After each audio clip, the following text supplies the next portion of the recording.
मेधा शुरू से ही पढ़ने में होशियार और मेधावी छात्रा थी। अच्छी पढ़ाई के बाद अच्छा कॉलेज सिलेक्शन और फिर बहुत अच्छी जॉब। तूने तो मेरा नाम रोशन कर दिया मेधा। अरे लेकिन ये जो काम करने का तरीका है ना, इसे बदल ले।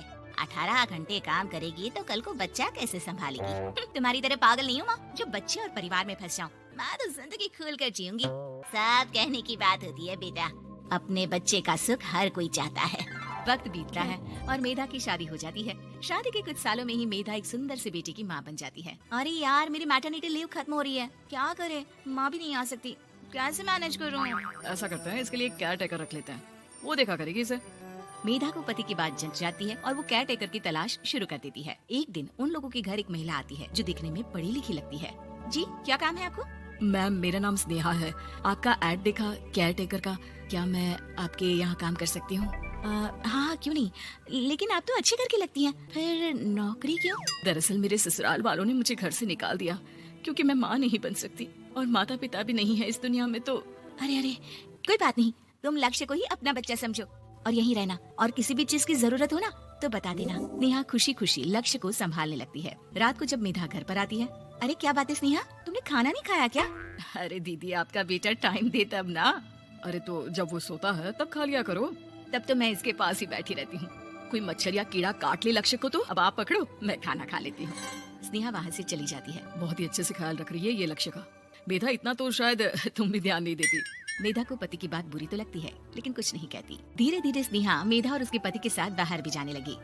सुनो, स्नेहा को भी बाजार ले चलते हैं, वो क्या है ना, लक्ष्य को देख लेगी जब तक मैं शॉपिंग कर लूंगी। हाँ चलो, वैसे मैं चाह रहा था कि लक्ष्य को लेकर हम दोनों ही चलते।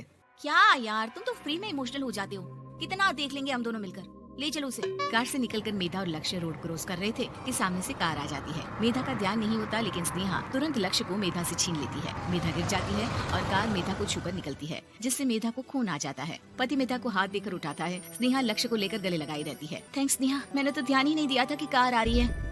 स्नेहा का गुस्सा मालकिन पर टूट पड़ता है। अरे कैसी माँ है आप, अगर आज कुछ लक्ष्य को हो जाता तो मैं आपको कभी माफ नहीं करती। छोटा सा बच्चा है, उसे चोट लगती है तो पता है कितनी तकलीफ होती है। पति भी स्नेहा को देखने लगता है कि उसे क्या हो गया। मेधा को स्नेहा पर काफी गुस्सा आ जाता है। घर आकर कहती है, देखो स्नेहा, माना तुम लक्ष्य को बहुत प्यार करती हो लेकिन वो मेरा बेटा है, मैं कभी जानबूझकर उसके साथ बुरा नहीं कर सकती, समझी? मुझे माफ कर दीजिए, मैं लक्ष्य को लेकर कुछ ज्यादा ही सेंसिटिव हो चुकी हूँ।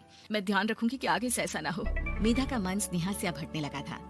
एक शाम मेधा ऑफिस से घर आती है कि लक्ष्य उसे दिखाई नहीं देता और ना ही स्नेहा। वो स्नेहा के कमरे में जाती है जहाँ दोनों सो रहे होते हैं। अरे स्नेहा, लक्ष्य को आज इस कमरे में क्यों सुला दिया? दीदी, मुझे नींद आ रही थी, ऐसे में उसे कमरे में अकेले लिटाना मुझे ठीक नहीं लगा।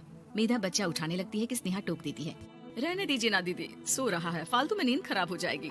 मेधा को गुस्सा आ जाता है और वो बच्चा उठाकर वहाँ से चली जाती है। अगले दिन मेधा स्नेहा को बुलाती है, साथ में एक और लड़की खड़ी होती है।